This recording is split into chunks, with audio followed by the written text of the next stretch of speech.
Baik, mengawali perjumpaan kita atau perbincangan kita di pagi hari ini, Pak, kita ulas sedikit dulu nih terkait tupoksinya dari Kesbangpol ini berkaitan dengan tema kita hari ini yaitu mengenai analisis situasi politik pra pemilu dan pasca pemilu dan antisipasi potensi konflik. Nah, apa saja sih tupoksi dari Badan Kesbangpol ini terkait dengan politik ini, Pak? Mungkin bisa dijelaskan? Silahkan. Terima kasih Mbak Ella. Rekan-rekan pendengar sekalian yang berbahagia, Assalamualaikum warahmatullahi wabarakatuh. Waalaikumsalam warahmatullahi wabarakatuh. Kebetulan kami dari Badan Kesatuan Bangsa dan Politik Kabupaten Tanah Laut secara struktural memang di bawah Bupati ya, tugas Kesbangpol ini. Yang salah satu tupoksinya adalah fasilitasi penyelenggaraan pemilu, fasilitasi. Akan beda dengan penyelenggara. Jadi kalau kita ketahui bahwa penyelenggara ini kan ada KPU, ada Bawaslu, ada DKPP. Jadi tiga itulah yang disebut penyelenggara. Nah, kita pemerintah daerah melalui Badan Kesbangpol ini hanya fasilitasi pemilu. Itu salah satu tupoksinya. Nah, contoh fasilitasinya seperti apa, Pak? Fasilitasi ini salah satunya kita ada segi kalau khusus pendanaan ya, itu khusus pilkada, itu kita ada dana hibah. Kemudian misalnya sosialisasi pemilih pemula, sosialisasi pemilihan umum secara umum, kemudian ada desa peduli pemilihan umum, kemudian juga kita ada bantuan partai politik, kemudian sosialisasi partai politik. Nah, itu salah satu fasilitasi yang kita berikan. Itu yang khusus Kesbangpol gitu. Nah, padahal kalau dukungan lain banyak sih dari instansi instansi SKPD lainnya. Contohnya misalnya Satpol PP dengan Linmasnya, kemudian bekerja sama dengan Bawaslu juga dalam penetipan APK. Nah, itu kan salah satu fasilitasi juga. Kemudian Dinas Kesehatan dari awal pencalekan, nah itu kan juga memfasilitasi untuk kelancaran periksa kesehatan ya, kesehatan. Masuk nanti untuk paslon bupati juga nanti akan untuk pilkada. Masih banyak dukungan yang lain, contoh juga kita lihat juga di data kependudukan. Nah, ini juga salah satu yang menjadi tugas utama dari pemerintah daerah melalui Dukcapil tentang perekaman ektp khususnya bagi pemilih pemula. Nah, ini biasanya yang agak telat karena kan pemilih pemula kan yang pertama kali. Dan mereka juga proses penyiapan administrasinya berupa ektp juga dalam proses biasanya seperti itu. Nah, kemudian BPKD juga terlibat. Contoh, misal pinjam pakai kantor sekretariat KPU sama sekarang ini kan masih pinjam pakai itu. Jadi KPU ya? Memang kita usulkan ke pimpinan untuk bisa dihibahkan karena kita dari 13 kabupaten kota ini 7 yang sudah menghibahkan kantor maupun tanahnya untuk sekretariat KPU. Nah, kita kemarin sudah ngajukan waktu zaman Pak Sukamta kemarin, tapi oleh pimpinan karena masih bisa dipinjam pakai dulu untuk sementara. Sambil kita lengkapi fasilitasnya. Contoh di 2024 ini kita akan membangun gudang logistik di samping kantor KPU itu sendiri. Sementara ini kan sewa nih, sewa di luar di SMA PGRI dan di gudang di Jalan Samudra. Nah, ini juga cukup menghambat sebenarnya tugas KPU juga. Nah, kita dalam rangka mendukung itu, alhamdulillah kemarin di 2024 ini insya Allah kita akan oleh dari PUPR itu akan membangunkan nanti gudang logistik yang kapasitasnya sesuai dengan persyaratan dari KPU itu sendiri. Di lain itu juga kita ada penyiapan bantuan personil ASN. Contoh di sekretariat PPK itu kan didukung oleh sekretariat PPK itu dari ASN kecamatan, kemudian di lain juga tentang Deks Pilkada kita bentuk di Tapem. Nah, ini beberapa contoh-contoh keterlibatan kita dalam rangka mendukung baik itu pemilu maupun pilkada yang akan datang. Nah, itu salah satunya. Baik, saya tertarik Pak dengan penjelasan Bapak tadi terkait salah satu fasilitasi penyelenggara pemilu yang dilaksanakan oleh Kesbangpol, yaitu tentang Desa Peduli Pemilu. Bisa diceritakan Pak untuk di Tanah Laut sendiri seperti apa ini ada Desa Peduli Pemilu ini? Ya, sebenarnya ini program kerjanya KPU sebenarnya. Kalau di PKPU-nya sendiri itu seyogyanya pemerintah daerah itu menganggarkan bantuan bentuk hibah ke KPU untuk pelaksanaan desa peduli pemilu dan pemilihan namanya. Nah, tetapi karena beberapa tahun ini sementara karena kita fasilitasi, jadi kita yang menyiapkan anggarannya. Hanya narasumbernya dari mereka dari KPU. Jadi desa peduli pemilu ini memang diharapkan sebenarnya itu akan membentuk kader-kader kalau orang mungkin sudah selama ini ada desa sadar hukum, gitu kan. Nah, kita akan mencoba masalah desa sadar politik sebenarnya. Namun bentuknya desa peduli pemilu. Jadi peduli terhadap baik itu pemilu maupun pemilihan. Nah, kita harapkan seperti itu. Itu dari semua unsur masyarakat itu, baik tokoh agama, tokoh wanita, bahkan disabilitas, kemudian dari marginal dan sebagainya. Dari semua kalangan lah yang non partai. Yang non anggota partai lah, yang bebas atau yang umum di luar anggota partai politik. Nah, itu salah satunya. Jadi narasumber kita kerjasama dengan bermitra dengan KPU maupun Bawaslu dalam rangka pemberian materi kepada mereka. Oke, dan ini mungkin tujuannya adalah untuk melibatkan seluruh masyarakat, Pak, ya, untuk berperan aktif ya terhadap pemilu. Karena tidak kita pungkiri setiap kali ada pemilu, kadang-kadang itu banyak sekali masyarakat kita yang agak-agak cuek, Pak, ya, dan tidak mau memberikan hak suaranya seperti itu dan tidak peduli. Padahal suara mereka menentukan nasib bangsa kita ke depannya. Baik, di selanjutnya kita berbicara nih, Pak, tentang pemilu yang sudah kita laksanakan kemarin nih. Atau mungkin kita bisa berbicara dulu tentang tahapan-tahapan apa yang telah dilakukan oleh Kesbangpol ini terkait persiapan menjelang pemilu kemarin, Pak. Mungkin bisa diceritakan untuk situasi politik di Tanah Laut ini. Jadi sesuai dengan kebutuhan kita di Kabupaten Tanah Laut ini, apa saja yang sudah dilakukan oleh Kesbangpol mulai dari persiapan menjelang pemilu kemarin hingga hari ini kita yang sudah selesai melaksanakan ini. Ya, kalau secara tahapan memang kan seperti kita sampaikan tadi bahwa kita hanya fasilitasi. Ada secara tupoksi berkaitan dengan beberapa hal. Contoh masihnya fasilitasi tentang sosialisasi pemilu dan pemilihan. Itu salah satu kita sejak 2022 sudah kita laksanakan. Artinya kemudian yang berikutnya kita selalu bermitra dengan KPU, Bawaslu dalam setiap tahapan. Selalu berkoordinasi seperti itu. Nah, contoh seperti yang sosialisasi ini kan banyak program-program dari KPU yang kita sampaikan karena notabene mereka sendiri yang bagian narasumber. Jadi apa-apa yang diperlukan di tiap tahapan KPU terhadap pelaksanaan pemilu maupun yang akan datang pilkada itu disampaikan di saat sosialisasi itu, baik di tingkat SLTA, pemilih pemula, kemudian di tingkat desa, bahkan di tingkat kecamatan. Nah, itu beberapa yang tahapan-tahapan yang kita laksanakan. Termasuk kita bekerjasama dengan lintas SKPD, ya seperti Satpol PP tadi, tahapan-tahapan tentang penyiapan gastip. Nah, yang kebetulan kan kadang masyarakat nih antara gastip dan linmas ya. Sekarang itu kan linmas itu pasti gastip. Ternyata tahun ini agak beda nih peraturan KPU-nya. Kalau dulu masih bolehlah semua linmas terlibat di dalam gastip atau pengamanan di TPS. Tetapi tahunnya agak beda, terutama dari segi umur. Nah, sekarang itu kan gastip 55 tahun dibatasi, kemudian domisili. Nah, yang jadi masalah juga karena domisili gastip itu harus di TPS, posisi TPS. Nah, itu yang sedikit agak penggunaan atau sumber daya dalam bentuk linmas ini tidak seluruhnya terakomodir dengan peraturan yang ada itu.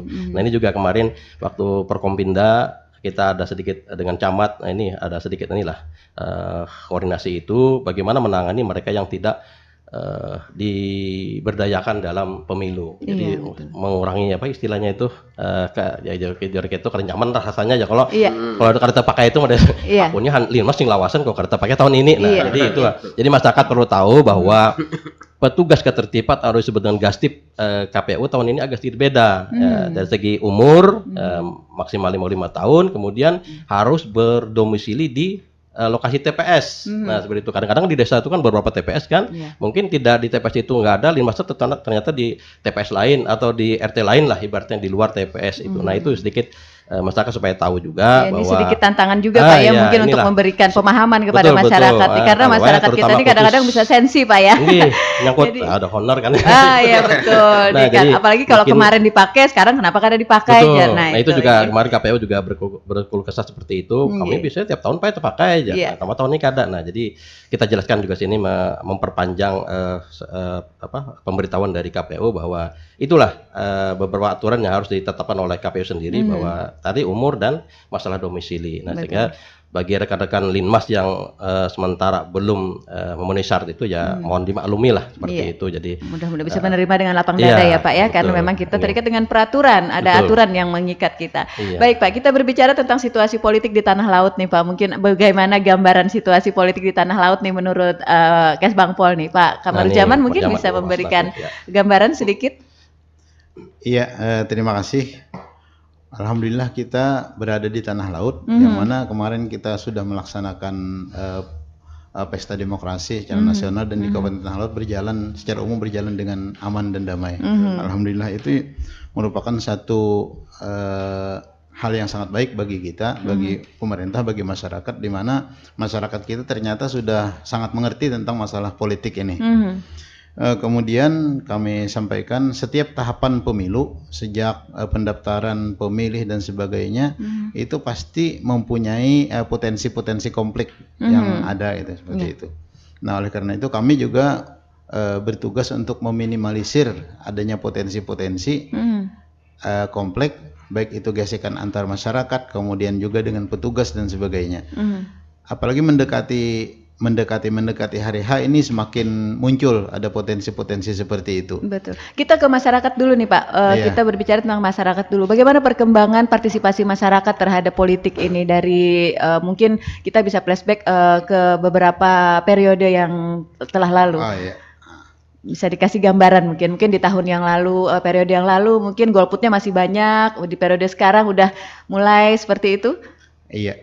Ini kita bisa melihat dulu kepada membedakan antara pemilu dengan pilkada. Betul. Kalau pemilihan umum ini biasanya masyarakat kita agak sedikit kendor lah, dalam artian untuk menyalurkan hak pilihnya ada pilihan-pilihan lain. Di pemilu Pak Di ya? pemilu. Oke. Tapi kalau untuk pemilihan bupati dan wakil bupati, masyarakat kita sangat antusias biasanya seperti itu. Biasanya seperti itu. Oke. Nah, karena itu menyangkut langsung kepada pimpinan-pimpinan mereka kan. Betul.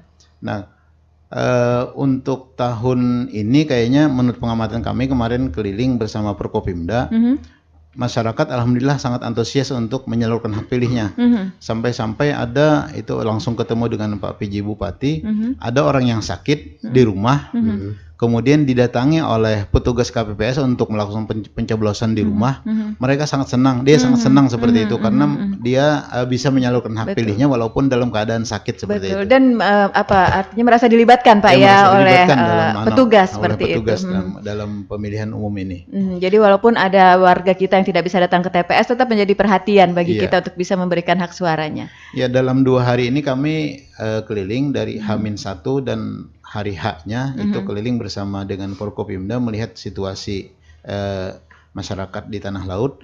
Dan itu tadi ya, alhamdulillah kayaknya untuk partisipasi pemilih tahun ini apa yang dicanangkan oleh KPU 75% sampai 80% itu kemungkinan bisa tercapai. Tapi kita belum melihat data realnya lagi kan, sampai saat ini belum melihat data realnya.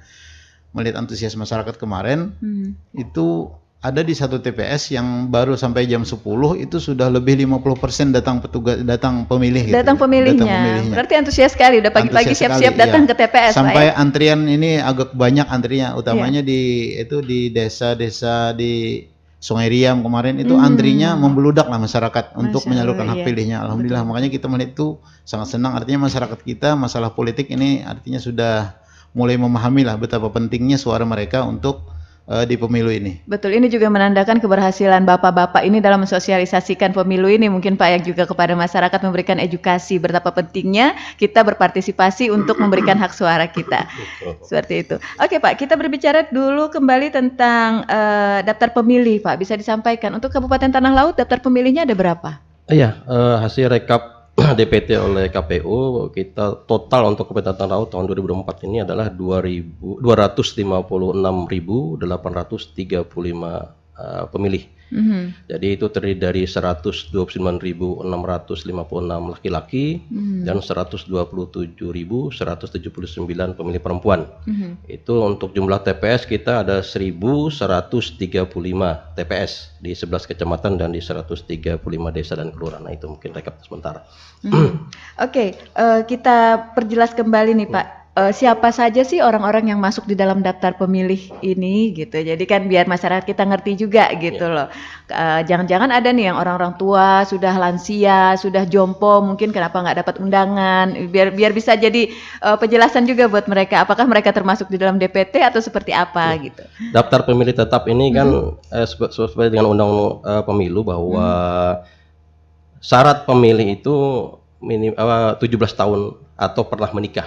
Nah, 17 satunya. tahun ke Atau- atas, iya, 17 17 berusia tahun. 17 tahun Iya. atau pernah menikah. Atau Berarti pernah menikah. walaupun belum 17 tahun menikah sudah bisa dapat Iya, Pak ya. dibuktikan dengan akta nikahnya kan. Oke. Nggak boleh ya. Standarnya pada hari H-nya, 17 tahun pada hari H. Oh, pada hari Iya, H, pada hari H. baik. Dan sudah menikah itu. Ya, dan pernah menikah. Iya. Pernah juga boleh. Pernah menikah juga ya. Tidak ada batasan Pak untuk usia lanjut seperti itu? Tidak ada. Tidak ada. Nah, Selama masih bisa ya Selama- Pak ya iya, untuk kalau memberikan bisa. hak suaranya.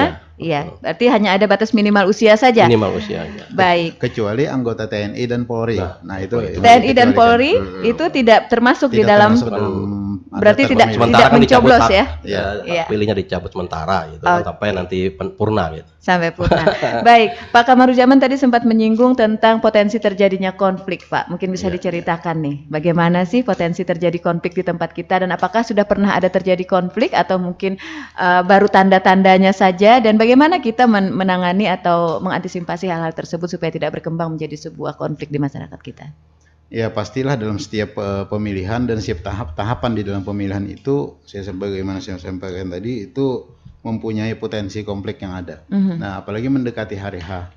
Apalagi dalam pemilihan itu kan ada calon-calon dan calon-calon ini banyak mempunyai masa masing-masing seperti itu kan.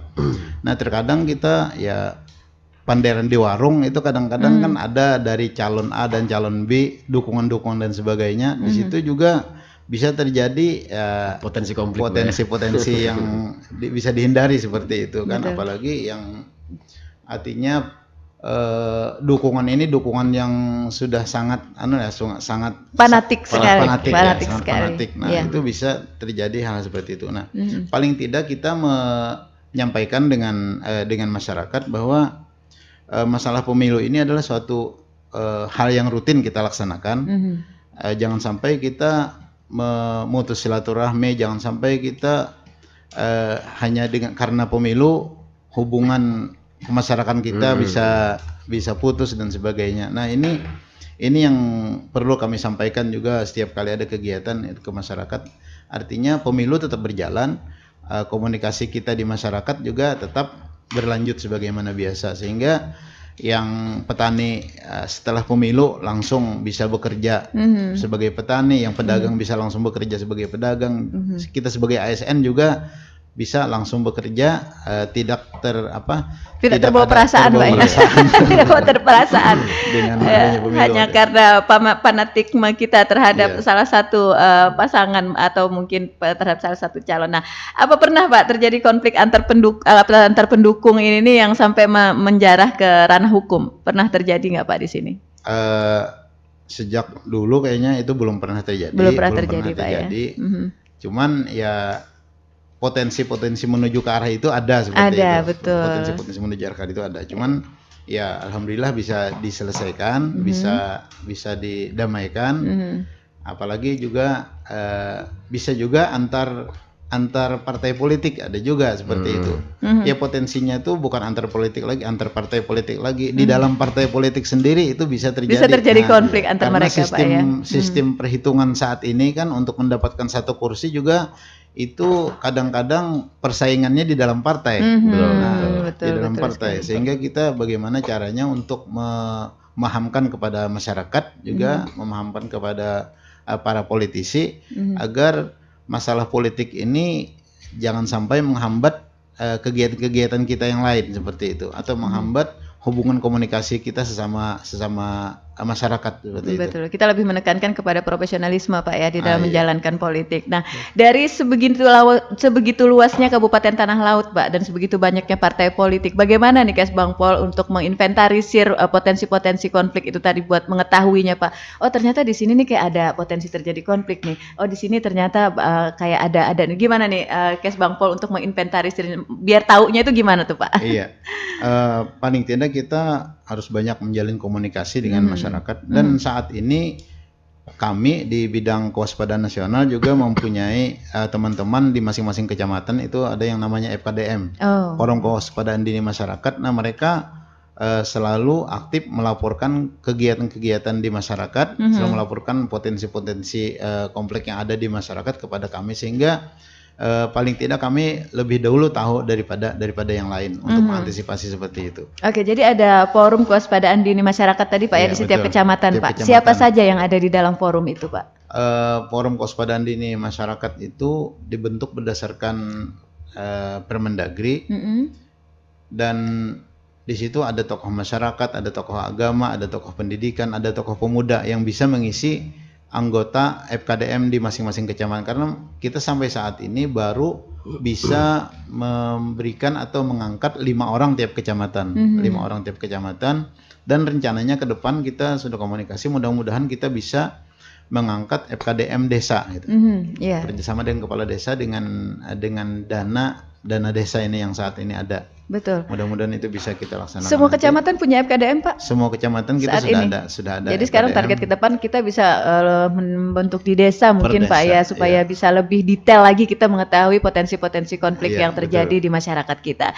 Baik rekan dengar, Tuntung Pandang FM tentunya membahas terkait pemilu dan juga politik ini merupakan suatu hal yang sangat menyenangkan tentunya ya, apalagi saat ini kita baru saja selesai melaksanakan pesta demokrasi hari kemarin tanggal 14 Februari bertepatan juga dengan Hari Valentine Pak ya, hari kasih sayang, tapi hari dan kemarin itu juga menjadi hari kasih suara buat kita semua. Jadi bukan cuma kasih sayang, tapi kasih suara. Dan kami mengajak Anda untuk berpartisipasi dalam topik kita pada hari ini. Silahkan untuk Anda yang ingin bergabung di line telepon kita di 0811501234, atau Anda bisa bergabung melalui WhatsApp, SMS, atau Anda bisa komen di live Facebook kami di LPPL Radio Tuntung Pandang FM.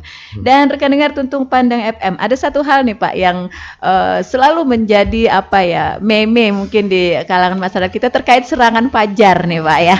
Ada yang bergabung Bu? Oh baik, kita ke line telepon dulu, ada yang bergabung bersama kami. Halo, selamat pagi. Halo. Halo. Halo, selamat pagi. Oh ya. Oke, baik, dengan siapa di mana?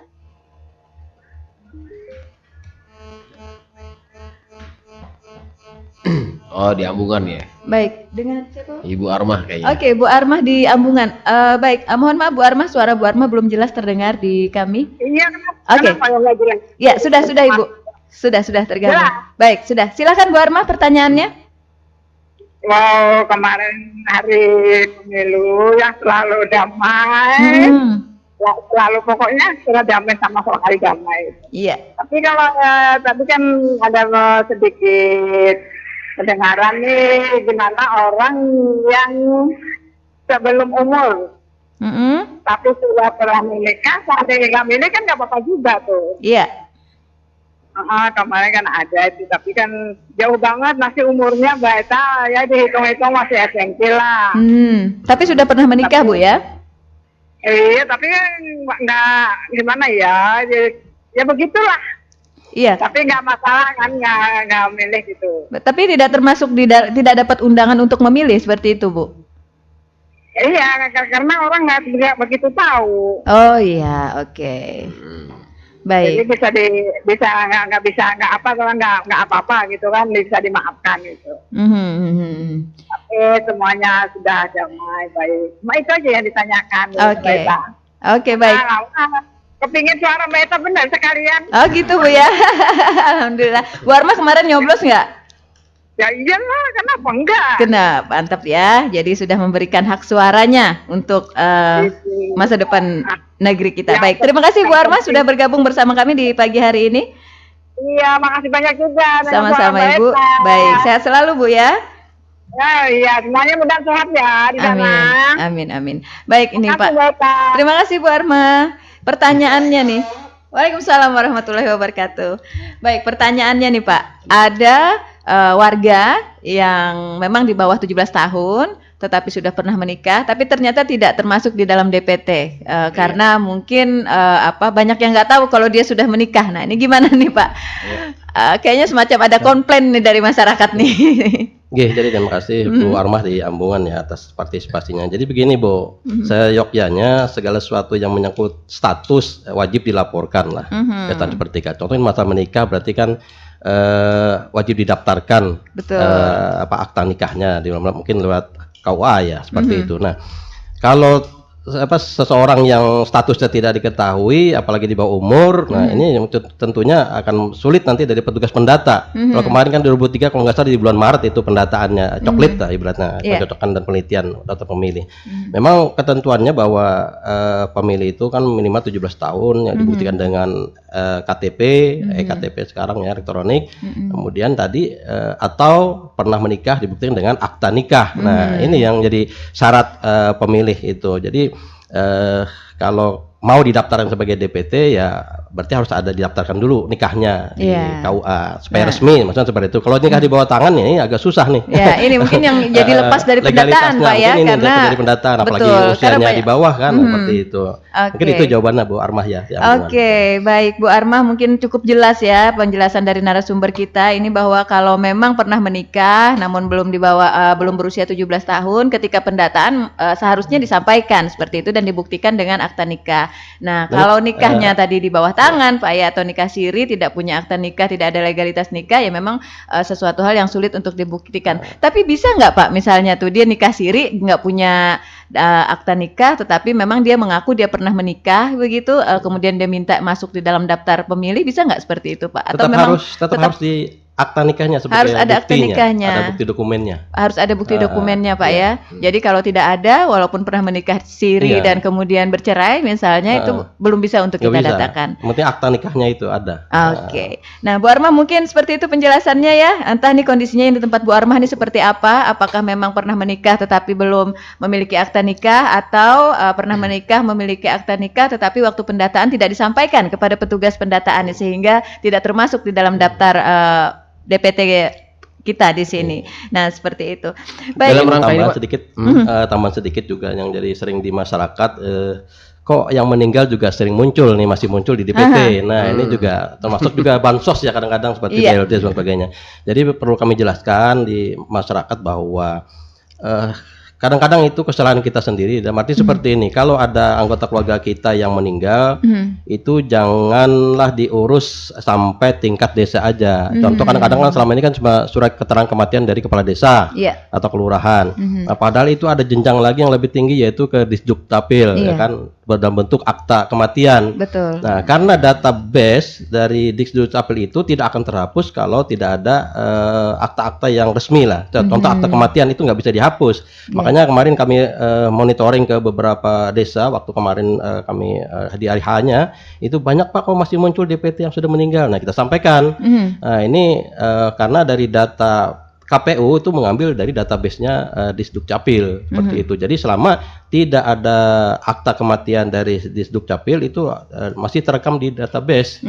Masuk data-data bansos seperti itu kadang-kadang sering muncul sudah meninggal Pak seperti itu kan. Nah, jadi ini yang sering di masyarakat nanti disalahkan oleh petugasnya dan sebagainya. Jadi dikatakan curang Pak ya. Curang nih, kenapa orang udah mati masih masuk di dalam daftar gitu Pak ya. Padahal itu penjelasannya ya. Penjelasannya seperti itu. Jadi harus diurus lah sampai ke tingkat Disdukcapil. Jadi nanti di kartu keluarganya juga direvisi lah, diperbaiki. Jadi akan dihapus dari daftar keluarga kalau sudah meninggal seperti itu. Nah, mungkin ini juga menjadi edukasi yang penting sekali bagi masyarakat kita, bukan cuma akta kelahiran yang wajib diurus Pak ya, tetapi juga akta kematian itu juga wajib diurus karena itu tadi berhubungan dengan tertib administrasi dan juga ketersediaan data yang valid bagi masyarakat kita. Nah, kalau kebanyakan orang mikirnya kalau sudah meninggal ya udah nggak usah diapa-apain lagi gitu kan, padahal banyak yang diurus padahal banyak data-data betul, banyak data-data yang berhubungan sekali dengan sistem pemerintahan kita.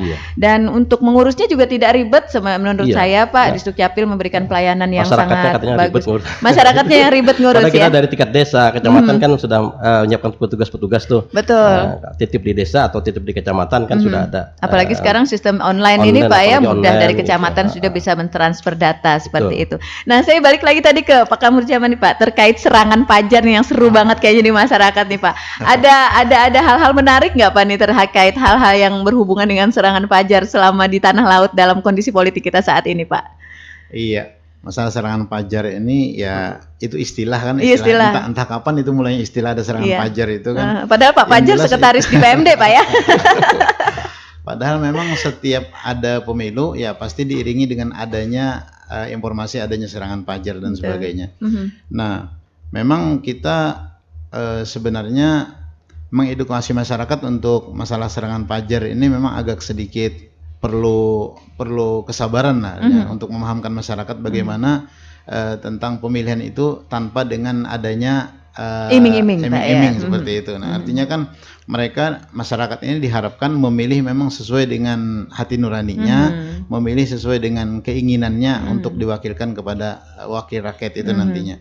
Jangan sampai pemilihan ini dicederai dengan adanya serangan fajar atau iming-iming berupa amplop dan sebagainya. Nah, memang saat ini masih ada terdengar seperti itu, masih ada terdengar di masyarakat tentang adanya itu. Cuman kita dari petugas atau penyelenggara pemilihan umum memang agak sedikit kesulitan untuk mengawasi, utamanya dari Bawaslu, apalagi untuk membuktikan adanya serangan itu tadi, adanya menerima amplop itu sangat sulit untuk dibuktikan. Kenapa? Karena kalau membuktikan itu yang menerima kena, yang mendapat juga kena gitu. Nah, itu sehingga masyarakat juga mendiamkan itu, menyembunyikan adanya pernah menerima itu. Nah, sehingga bagi Bawaslu sedikit agak kesulitan untuk membuktikan secara hukum masalah itu. Oleh karena itu kita hanya mengedukasi masyarakat agar jangan sampai suaranya ini bisa dibeli seperti itu. Nah, sehingga kalau itu dibeli ya hasil pemilu kita ya hanya sekedar itu aja gitu. Betul, iya. Seharusnya kan suara kita bisa bermanfaat untuk 5 tahun ke depan seperti itu. Iya. Oke, bagaimana Pak untuk pengawasan nih dari Kesbangpol ini, apakah terhadap caleg atau terhadap partai politik tentang adanya money politik ya? Itu kita bisa katakan money serangan politik. pajak money politik seperti itu, Pak. Pengawasan dari Kesbangpol seperti apa terhadap caleg atau terhadap partai politik sendiri? Dari Kesbangpol itu sebenarnya kita hanya bisa menyampaikan informasi ke Bawaslu. Umpamanya kalau ilmunya itu ditemukan kita anukan, karena topoksinya itu ada di Bawaslu. Betul sekali. Bawaslu. Jadi kita hanya bermitra sebagai Kita fasilitasi hanya memberikan sebagai- edukasi, Pak ya. Ya seperti itu aja. Oke. Rekan Iwan, ada yang mau ditambahkan tadi? Oh ya, mungkin. Silahkan. Dalam rangka meredam potensi konflik ini, Pak, dan juga meningkatkan partisipasi masyarakat dan mengetahui situasi politik, apakah dari Kesbangpol sendiri ada punya pendidikan politik bagi masyarakat, Pak, sebelum pemilu ini? Ya, kalau dari kami bidang politik khususnya, seperti tadi kami sampaikan bahwa ada 3 kegiatan kita yang setiap tahun kita laksanakan. Yang pertama sosialisasi pemilu dan pemilihan, itu kita gabung itu. Salah satunya itu materi-materi pendidikan politik yang terlaksana pada masyarakat. Kemudian tadi Desa Peduli Pemilu juga, Desa Peduli Pemilu dan Pemilihan juga kita sampaikan. Kemudian pendidikan politik bagi pemilih pemula. Nah, jadi dari 3 jenjang itu materinya hampir salah satunya hal-hal yang berhubungan dengan bagaimana menyikapi pemilu itu sebagai suatu pesta demokrasi kita dalam rangka integritas bangsa. Nah, jadi integritas bangsa itu yang ditanamkan di situ.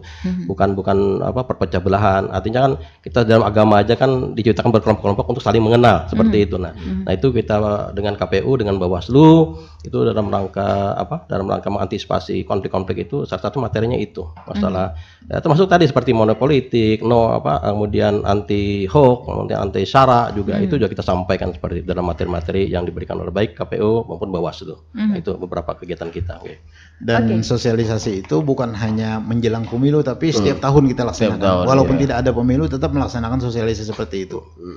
Untuk pendidikan politik kepada masyarakat itu terus-terusan kita laksanakan, bukan hanya menjelang pemilu dan pemilihan itu. Tetapi secara berkala Pak ya, menjadi program kerja dari Kesbangpol untuk memberikan pendidikan politik kepada masyarakat.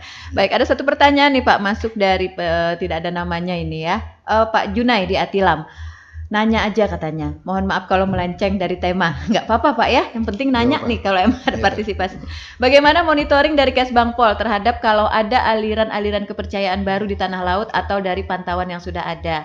Ini dari Pak Iyul yang ada di Tampang. Kemudian ada satu pertanyaan lagi dari pantauan Kesbangpol, bagaimana situasi politik di Tala ini? Apakah memang ada peta atau daerah di Tala yang rawan konflik? Ini dari Junai di Atilam. Ada 2 pertanyaan Pak. Yang pertama tadi agak melenceng memang dari tema kita. terkait aliran-aliran kepercayaan baru di tanah laut. Yang kedua tentang peta daerah rawan konflik di tanah laut. Silahkan jawab. Iya. Di tanah laut memang sebenarnya sudah ada beberapa tempat yang sudah kami pantau, itu ada aliran-aliran yang ya aliran keagamaan dalam hal ini, aliran keagamaan yang menyimpang dari ada berarti Pak ya. Potensinya menyimpang seperti itu. Cuman kita tidak bisa tidak bisa memutuskan bahwa itu menyimpang dan sebagainya, karena itu ada instansi lain yang lebih berperan dalam ini, yaitu MUI kan. Nah, kita hanya melihat bahwa yang penting di masyarakat ini ada damai, hidupnya tentram dan tidak ada permasalahan. Itu yang kita harapkan. Adanya aliran-aliran seperti itu ya memang di tempat kita ada, dan ada beberapa yang biasa kita sampaikan kan, itu di Kecamatan Jorong juga ada, di Kecamatan Bajuin juga ada, dan itu tetap menjadi pantauan kami sampai saat ini. Sampai-sampai kami ada membuat satu desa, itu desa sadar konflik seperti itu, karena di situ ada satu aliran yang mana oleh pemerintah juga sudah dilarang seperti itu, tapi tetap berkembang ada. Tapi itu kan masyarakat kita juga, masyarakat kita yang perlu kita ayomi juga seperti itu. Nah, oleh karena itu bagi kami yang penting di masyarakat itu tidak terjadi kompleks seperti itu. Pernah ada laporan masyarakat nggak Pak terkait aliran-aliran ini yang mungkin membuat masyarakat di sekitarnya merasa resah seperti itu? Nah, yaitu ada kemarin laporan dari masyarakat. Oleh karena itu kami langsung terjun ke lapangan, kerjasama dengan Pak Camat, dengan Kepala Desa, untuk secepatnya bisa meredam dan menyelesaikan masalah itu. Dan alhamdulillah semua termasuk juga dari kepolisian, semua pihak itu kita hadirkan bagaimana mencari solusi yang baik masalah adanya aliran itu. Nah, dan semuanya bisa memahami dan semuanya bisa melaksanakan daripada keputusan bersama itu kemarin. Itu yang terjadi di Kecamatan Bajuin. Di Bajuin, ya. Di Bajuin. Dan alhamdulillah sampai saat ini menjadi atensi kami juga untuk memantau itu. Tetap dipantau aktivitasnya Pak ya, sehingga tidak menimbulkan keresahan bagi masyarakat di sekitar. Pertanyaan berikutnya nih Pak, terkait peta rawan konflik. Ada nggak kita punya peta rawan konflik nih Pak di tanah laut? Daerah-daerah mana aja sih yang rawan terjadinya atau tidak boleh disampaikan Pak? Atau tidak boleh disampaikan, termasuk informasi yang dikecualikan ini. Ya, memang bagi kami itu ada yang bisa disampaikan ke masyarakat, ada yang hanya diketahui oleh orang-orang tertentu saja, seperti pimpinan-pimpinan kita. Dan itu mungkin salah satunya itu tadi yang ada beberapa hal yang tidak perlu kami buka ke masyarakat seperti itu, dan tetapi menjadi atensi kami untuk pengawasan secara terus-menerus, yang mana tujuannya adalah agar masyarakat kita bisa hidup secara damai, secara normal seperti itu aja. Jangan sampai terjadi konflik, apalagi konflik agamaan kan di tempat kita ini. Kalau itu terjadi, beritanya menjadi berita nasional. Itu yang kita hindari. Ya, mengingat memang di tanah laut ini masyarakat kita sangat heterogen sekali Pak ya, dari berbagai macam suku, berbagai macam agama di sini, sehingga kita berusaha jangan sampai terjadi konflik, karena kalau seperti Pak Kamarudzaman bilang tadi, kalau sampai terjadi konflik ini serunya sampai ke tingkat nasional ini Pak ya.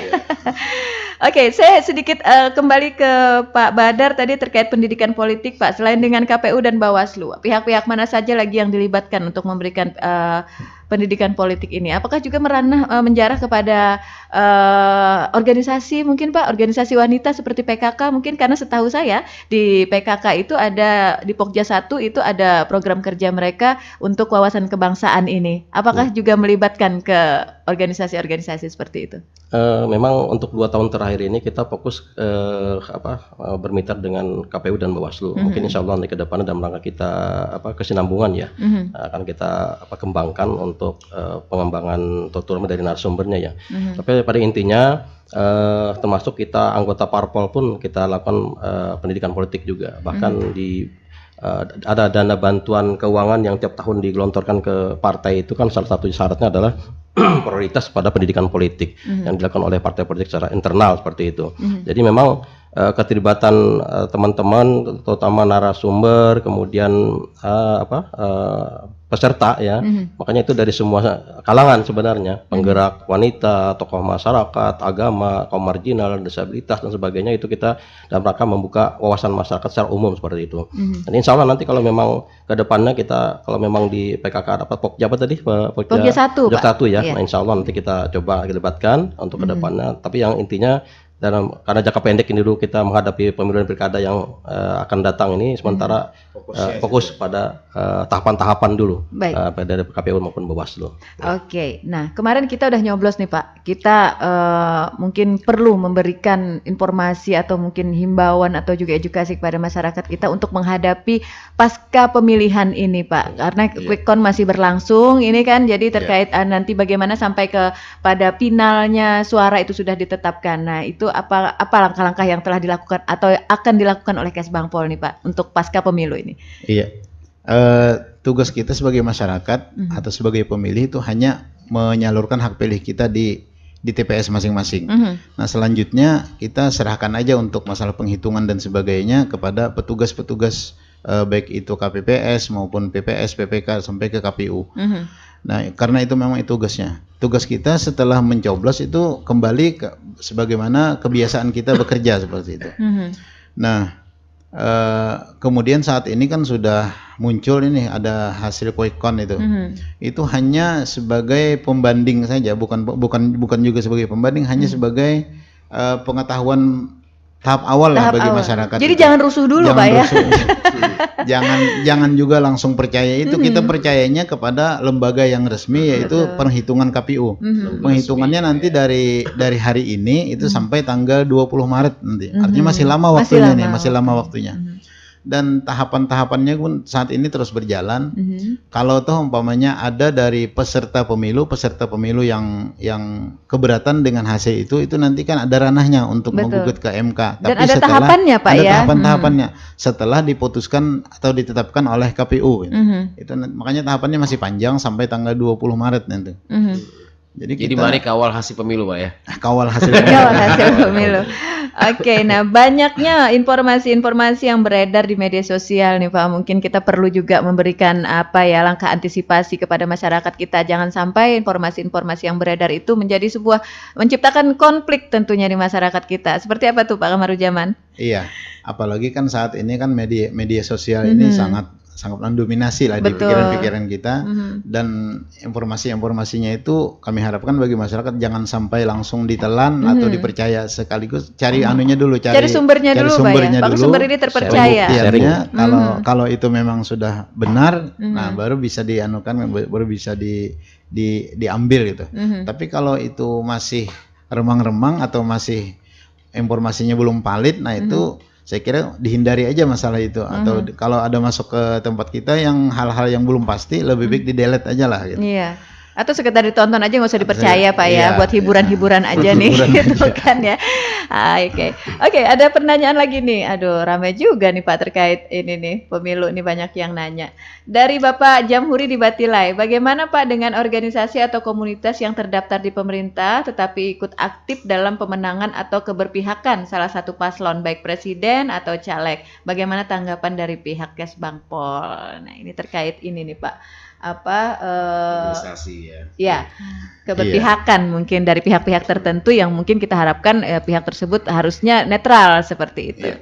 Pimpinan kita kan sudah berkali-kali dan di beberapa tempat beliau sangat menegaskan agar seluruh ASN dan sampai kepada jajaran kepala desa dan aparat-aparat desa itu wajib hukumnya untuk netral, jangan berpihak kepada calon seperti itu, apalagi ikut sebagai tim pemenangan atau tim suksesnya ini. Nah itu hal yang sangat bertentangan dengan memang bertentangan dengan aturan, bertentangan dengan apa yang disampaikan oleh pimpinan kita.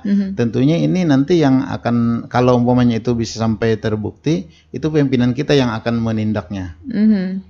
Pimpinan kita dalam hal ini Pak Bupati yang akan bisa mengambil tindakan seperti itu. Bagaimana keputusan beliau kan kalau umpamanya itu ada.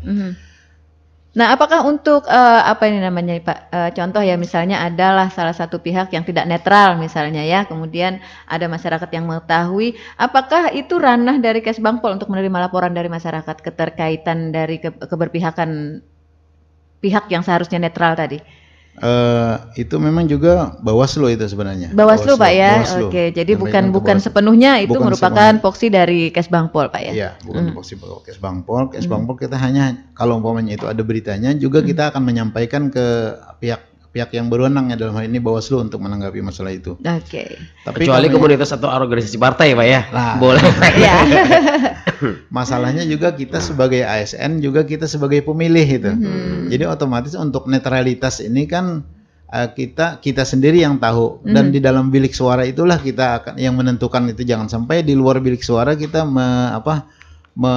menyampaikan bahwa diri kita berada di sini dan Iya, sebagainya. berpihak Itu. pada salah satu Karena kita juga sebagai pemilih itu. Mhm. Beda dengan TNI dan Polri, mereka memang betul-betul netral karena tidak memilih. Tidak memilih. Kalau kita ASN kan ada punya hak suara, sehingga ya kadang-kadang kita juga terbawa perasaan, wah ini punya saya ini, seperti itu kan. Padahal itu tidak boleh dikeluarkan kecuali di dalam bilik suara itu. Iya, menjaga netralitas tadi itu harusnya ya Iya, Pak ya. Nah, Kalau jadi- LSM Pak? LSM itu kan bukan dari instansi pemerintah, bukan itu bebas saja mau kemana dia arahnya kan sesuai dengan ADRT mereka lah, ADRT-nya.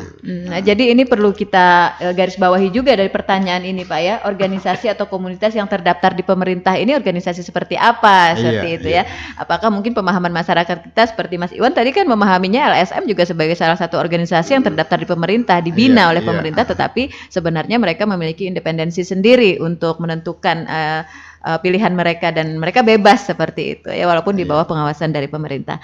Nah, seperti itu Pak Jamhuri di Batilai, silahkan kalau misalnya ada menemukan Anda pihak-pihak yang seharusnya netral tetapi tidak netral, maka itu adalah ranahnya Bawaslu untuk melakukan tindakan seperti itu. Dari kita hanya berpartisipasi untuk menyampaikan informasinya saja, seperti itu Pak ya. Baik, rekan dengar Tuntung Pandang FM, masih dalam suasana talkshow kita pada hari ini, dan tentunya seperti yang disampaikan oleh narasumber kita tadi, harap kita jangan cepat mengambil kesimpulan terlebih dahulu terhadap hasil yang telah rilis saat ini Pak ya, karena masa perhitungan itu masih lama sekali, sampai dengan tanggal 20 Maret nanti, dan penetapannya ada di bulan April ya. Jadi kita dengan sabar saja menunggu, jangan sampai dengan hasil yang baru rilis ini justru menimbulkan konflik terlalu dini kita untuk untuk berdebat terhadap hasil yang baru, belum sampai 24 jam ini Pak ya dari perhitungan ini hasil yang masuk, seperti itu. Mungkin untuk pandangan sendiri kepada masyarakat Pak Kamarudzaman bisa diberikan. Untuk proses perhitungan sampai final nanti seluruh Indonesia ini seperti apa sih, dari berapa yang harus dihitung, kemudian yang baru saja masuk ini berapa, dan jadi sampel ini berapa sehingga timbul rilis angka yang sekarang, seperti itu. Oh iya, masalah penghitungan ini bertahap ya, dari kemarin dari KPPS sudah menghitung, sudah menginput juga, kemudian diserahkan semua logistik itu ke PPS. Saat ini logistik berada di kantor desa di PPS itu. Nah, mungkin dalam beberapa hari ke depan sesuai dengan jadwal itu akan dilaksanakan rekapitulasi di tingkat PPS ya. Di PPS, kemudian dilanjutkan nanti di tingkat PPK. Jadi jenjangnya masih lama. Di tingkat PPK, setelah itu nanti setelah di tingkat PPK ada terjadwal lagi untuk rekapitulasi penghitungan suara di tingkat KPU kabupaten. Nah, dari tingkat KPU kabupaten ini yang sudah bisa diketahui itu hanya untuk DPRD kabupaten. Kalau untuk DPRD provinsi masih lanjut lagi sampai perhitungan di tingkat provinsi.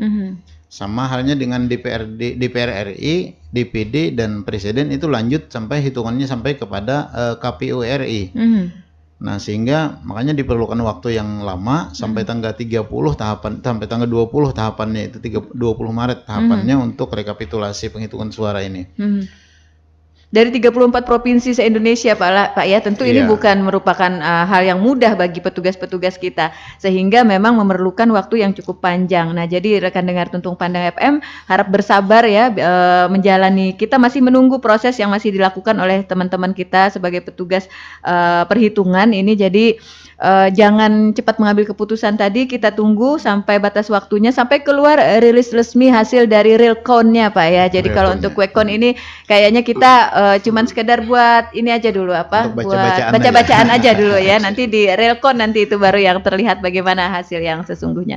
Dan tentunya kita semua berharap siapapun yang terpilih, maupun itu presiden, maupun itu DPR RI, maupun itu DPD RI, kemudian juga anggota legislatif provinsi dan juga daerah, kita berharap beliau-beliau nanti tentunya bisa membawa kemajuan dan juga masa depan yang lebih baik lagi untuk kita semuanya. Baik, rekan dengar Tuntung Pandang FM, tidak terasa hampir 1 jam sudah kita bersama di ajang talk show Tanah Laut Menyapa di kesempatan pagi hari ini. Dan tentunya sebelum kita akhiri talk show kita pada pagi ini, kami berharap ada closing statement dari narasumber kita kepada masyarakat kita nih Pak, silahkan. Ya. Terima kasih Bu Eta, Pak Iwan Siap. yang telah memberikan fasilitasi kepada kami, kepada Kesbangpol pada acara talk show hari ini. Jadi kepada seperti yang disampaikan Bu Eta bahwa pada masyarakat agenda politik yang baru saja kita lalui, harap bersabar dan memilah informasi-informasi yang masuk, baik itu hasilnya, rekapitulasinya. Yang jelas kita lebih mengacu kepada instansi resmi lah, dalam hal ini adalah pihak KPU selaku penyelenggara. Nah, kemudian ada hal-hal yang mungkin ada informasi yang bisa ditindaklanjuti, menyangkut misalnya tindakan yang di luar aturan, nah itu silakan berkoordinasi dengan Bawaslu. Seperti itu. Bawaslu itu juga ada Panwascam di tingkat kecamatan, ada PPKD pengawas tingkat desa juga ada. Silahkan berkoordinasi dan menyampaikan kalau memang dibuktikan ada kegiatan-kegiatan yang di luar aturan, yang melanggar aturan seperti itu. Nah, kemudian perlu Bapak Ibu pendengar juga warga Tanah Laut sampaikan bahwa di tahun 2024 ini selain pemilu, nanti insya Allah kita 27 November akan melaksanakan lagi namanya pilkada, jadi pemilihan gubernur dan bupati. Nah, itu juga se-Indonesia serentak. Nah, jadi tahun ini kita dua agenda penting nih. Nah, jadi memang sesuai dengan PKPU 2 tahun 2024 itu sebenarnya sudah jalan ini tahapan pilkadanya lagi. Jadi nanti mungkin beririsan nih. Nah, sehingga banyak sekali nanti kalau nanti masa kok ada lagi nih pendataan lagi, nah seperti itu. Jadi mungkin insya Allah April itu sudah ada pendataan lagi, coklit lagi, pendataan ulang lagi untuk penetapan DPT khusus untuk pilkada. Nah, jadi jangan kaget jangan kalau kaget nanti ya. didata Jadi, ulang Pak ya. data ulang lagi bahwa nah seperti tadi mungkin ada yang belum terdaftar DPT Bu Armah tadi ya di Ambungan. Nah, silakan dilengkapi nanti kalau mau jadi masuk dalam DPT, silakan lengkapi dokumennya berupa akta pernikahan ya, akta nikah ya. Nah, silakan dilengkapi di KUA sehingga nanti sudah terdaftar di DPT untuk pilkada yang akan datang. Dan disampaikan kepada petugas ya, pendata Pak ya. Ya, jangan diam aja. Nanti pendata nggak tahu nih. Pendata betul. Yeah. Nah, jadi intinya dua agenda ini mudah-mudahan kita harus tetap menjaga kondisi yang aman, tertib, terkendali dalam rangka kita mendukung program nasional dan untuk kenyamanan kita juga dalam kehidupan kita sehari-hari. Mungkin itu yang dapat kami sampaikan. Terima kasih. Oke, baik. Terima kasih Pak Badar. Ini artinya bahwa kita masih ada 1 episode lagi nih Pak nanti untuk talk show menghadapi pilkada di bulan November nanti Pak ya. Siap-siap kita bertemu kembali di episode Tanah Laut Menyapa berikutnya. Baik, rekan dengar Tuntung Pandang FM, demikian Tanah Laut Menyapa kita pada pagi hari ini, di mana kita telah membahas banyak terkait analisis situasi politik pra pemilu dan pasca pemilu serta antisipasi potensi konflik yang terjadi di Kabupaten Tanah Laut bersama narasumber kita dari Badan Kesatuan Bangsa dan Politik. Dan dengan demikian kami akhiri dulu talk show kita di pagi hari ini. Mudah-mudahan bincang-bincang kita ini tentunya kita berharap bisa menambah pengetahuan dan juga wawasan serta kesadaran bagi masyarakat kita di dalam pendidikan politik. Dan tentunya untuk closing statement dari saya, jadilah pemilih yang cerdas dan kita harus tetap mengedepankan profesionalisme kita, jangan sampai menjadi seseorang yang arogansi hanya karena hal-hal atau informasi-informasi yang belum tentu kebenarannya. Baik.